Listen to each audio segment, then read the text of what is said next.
Mimi naitwa Shaibu Ndemanga, mkuu wa wilaya ya Bagamoyo. Bagamoyo sisi kwa utalii tuna historia nao. Na kama mtakumbuka Mheshimiwa Rais Dr. Samia Suluhu Hassan wakati anaandaa filamu ya Royal Tour, moja ya maeneo ambayo ametembelea katika yale maandalizi ni Bagamoyo. Alitupa heshima kubwa sana sisi watu wa Bagamoyo.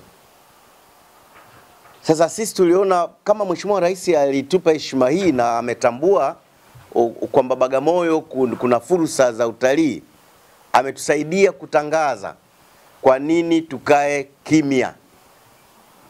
Kwa hiyo kwa kushirikiana na wenzetu wa Mtembezi Adventure tukasema hapana, lazima na sisi tutengeneze filamu ambayo inaelezea sasa utalii wa Bagamoyo kwa kina, ili walioko ndani na walioko nje waweze kujua kuna nini Bagamoyo. Tuna mambo mengi sana Bagamoyo. Haya yaliyoelezwa hapa ni machache mno kati ya mengi ambayo yako Bagamoyo. Kwa hiyo tulisema ni lazima tuandae filamu. Sasa kwa nini tumewaita? Tumewaita kwa sababu tungeweza kuwachagua watu 3 4 waweze kushiriki katika maandalizi ya hii filamu. Lakini tunajua mbele ya safari wako wengi wangetuuliza kwa nini hamkutushirikisha? Kwa nini mliandaa kwa siri? Kwa nini mmekuwa wachoyo watu wa Bagamoyo? Kwa hiyo tukasema hapana, tuwashirikishe Watanzania wote, makampuni yanayopenda kushiriki katika hii filamu, ili waweze kushiriki katika maandalizi ya hii filamu. Na mfano mzuri dada yangu pale kutoka Tanzania ameeleza. Yeye ameona kafursa yako kwamba akiingia kwenye mchakato huu wa maandalizi ya hii filamu, basi hata na bidhaa zake na huduma anazozitoa dunia nzima wataziona.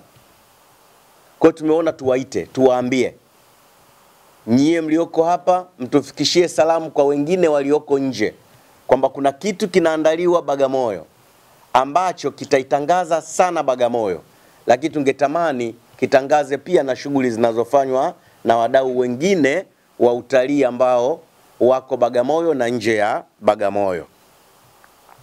Filamu ya Royal Tour ambayo Mheshimiwa Rais alikuja pia amerekodi katika wilaya yetu ya Bagamoyo, alichukua kipande fulani tu.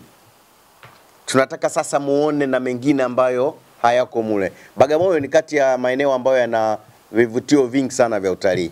Kwa tunaandaa hiyo filamu, hiyo documentary kubwa ambayo itaeleza kwa kina utalii ulioko Bagamoyo.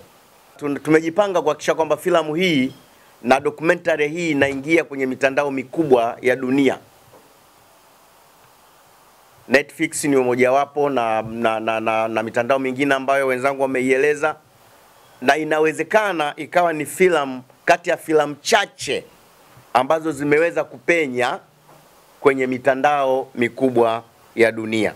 Sasa kwa sababu tumeshajipanga na tuna uhakika tutaweza, tukaona hii fursa ya kupenya kwenda kule kueleza utalii ulioko Bagamoyo isiwe ya kwetu peke yetu sisi wana Bagamoyo, iwe ni fursa ya Watanzania kuonekana wako kwenye ile filamu wanashiriki kwa njia moja au nyingine.